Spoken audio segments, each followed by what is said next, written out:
The kid did the drawings already. I'll put the voices again.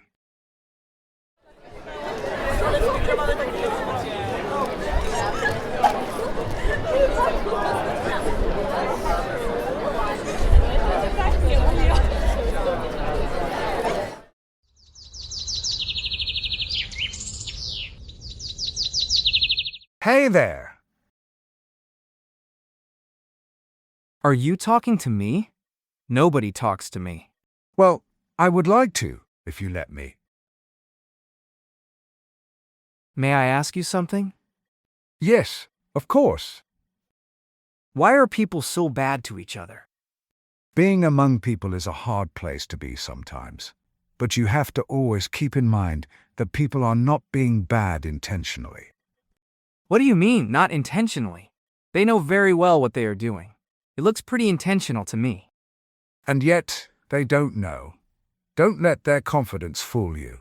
They don't know what's truly good or bad for them, and they suffer for it. How can they not know? Most things people view as good or bad are common knowledge. I don't consider true knowledge that common. Let me explain what I mean. People always avoid and would never accept intentionally something they consider bad. And on the few occasions they seem to, they do it only because they believe it will lead them to something good. It's human nature. They only pursue or act towards the things they consider good for them. The problem is that most often people confuse good with pleasant, and the more pleasant it is, the more they gravitate towards it. However, I think you'd agree that just because something is pleasant, it doesn't mean it's good for you. It's true. There are very pleasant things that can cause you a lot of harm in the long term. Some in the short term, too. Exactly. There are pleasant things that are not good, and unpleasant things that are not bad. Like physical exercise or self-discipline, for example.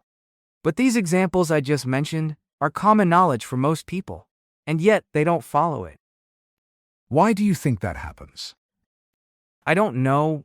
I guess the common belief is that people know what is good and bad, but they are swayed by pleasure or comfort, or in other cases by other feelings like anger, sadness, or fear. And what do you think about this proposition? Do you think that knowledge is something so weak that can be dragged around here and there by everything else like a slave? It doesn't feel right the way you put it. It seems that you invoke another kind of knowledge, more deep and more profound, a deeper understanding of things. It feels vaguely familiar. Yes, I speak of true knowledge, the knowledge that brings what, back in my time, we used to call wisdom. Wisdom?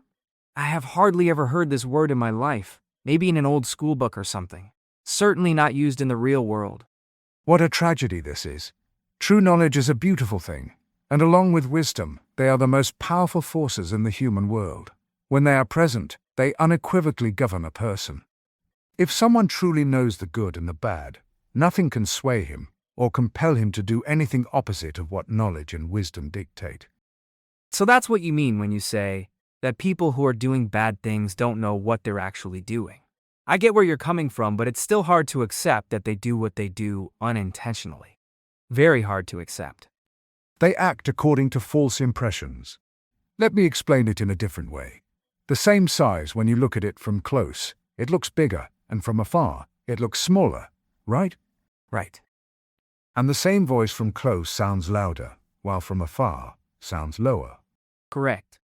So if the quality of our actions depended on having the right understanding of size and volume, what would be more beneficial to us?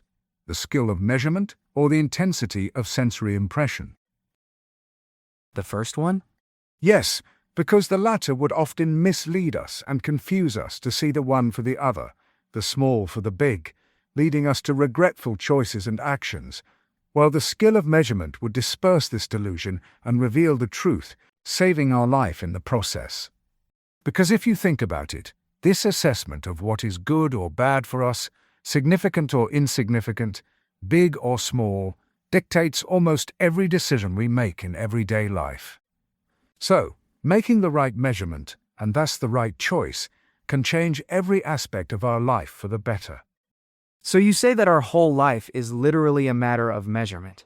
I get your point, but still, I think most people would argue that even if someone is able to measure things correctly, that doesn't guarantee he will be able to implement this measurement in his everyday life. But if he is not able to implement it, that means the measurement is ultimately wrong. Because not choosing the implementation but something else instead is by itself a wrong measurement. Oh, now I get what you're saying. Ultimately, he makes wrong measurements and thus choices because he has a wrong opinion about the value of things. And having a wrong opinion is nothing else than ignorance, and ignorance is never intentional. So we reach again the same conclusion. No one gravitates towards the bad intentionally. For humans, it is in their nature to avoid what they consider bad, and if they are forced to choose between two bad things, they will always choose the one they consider smaller. Seems true what you say, that humans avoid what they consider bad, but it also seems to me that they avoid only what they consider bad for themselves. A lot of them don't care if their decisions and actions are bad for others. They are being selfish, and I don't think you can argue that their selfishness is unintentional. Actually, Oh man. think about it. Why are they being selfish? Because they think it will benefit them. They think it's good for them, and it messes up the measurement and their decisions exactly as we discussed previously. Okay, let's say we accept your premise. We don't have any other choice, it seems. People are being bad and make wrong decisions unintentionally. They do it because they don't have the knowledge to evaluate properly what's good and what's bad for them. But here comes the big question. How do we actually make the right measurements and evaluations you imply we can? How? Because in theory we can reach this conclusion between us, but it is in practice where all the difficulties arise. A monumental question indeed, which should be the subject of its own conversation. However, I can give you a simple guide for now. When in doubt, we should always turn to our nature.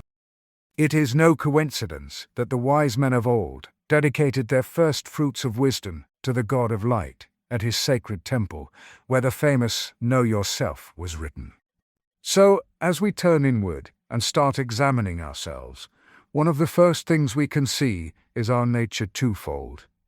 The one part including everything we have in common with the animals, the other holding all our characteristics that are uniquely human. Looking through this fundamental distinction, we should consider good anything that puts the animal part of our nature under the governance of its human element. Similarly, we should consider bad all those which help enslave our human side to our animal side. So you say that the good literally makes us more human, while the bad less human. That's an interesting way to put it. I had never thought it like that before. In a world that tends to think good and bad is relative and subjective, it is refreshing to see them tied to a more objective element. To come full circle, I will conclude with this. Why is it so important to always remember that people are being bad unintentionally? Because when someone does wrong, it is easy to become angry and aggressive towards him. This is our animal reaction, and to just let the animal dictate our actions is easy. The hard thing is to be understanding, regardless of the circumstances, to be humane. That's the difficult and the ultimate point, to realize our humanity. What's the point of having the potential of humanity and not realizing it? Realizing humanity, that's a purpose hard to argue against.